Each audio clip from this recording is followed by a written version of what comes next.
தமிழ் ஈழ விடுதலைக்கு தமிழக மக்கள் ஒன்றிணைந்து செயல்பட வேண்டும் என மதிமுக பொதுச் செயலாளர் வைகோ மற்றும் விடுதலை சிறுத்தைகள் கட்சித் தலைவர் திருமாவளவன் ஆகியோர் வலியுறுத்தியுள்ளனர். இலங்கை தமிழர்களுக்காக உயிர் நீத்த முத்துக்குமாரின் 7வது நினைவு தினம் இன்று அனுசரிக்கப்படுகிறது.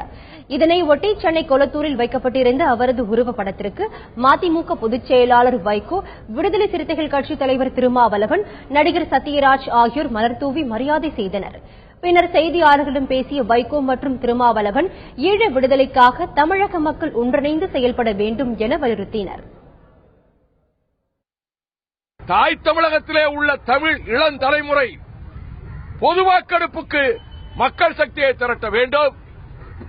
இனப்படுகொலை செய்த கொலைகார கூட்டத்தை, அதற்கு உடந்தையாக இருந்த துரோகிகள் கூட்டத்தை கூண்டில் நிறுத்தி தண்டிக்க வேண்டும் என்பதே முத்துக்குமார் நினைவு நாளில் நாம் மேற்கொள்கிற சூளுரையும் சபதமாக இருக்கும்.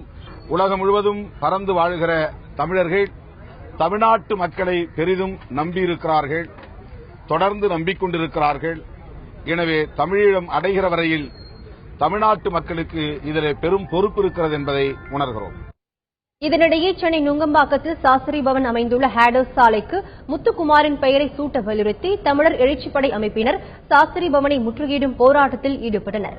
அனுமதியின்றி போராட்டம் நடத்தியதாக கூறி அவர்களை போலீசார் கைது செய்தனர்.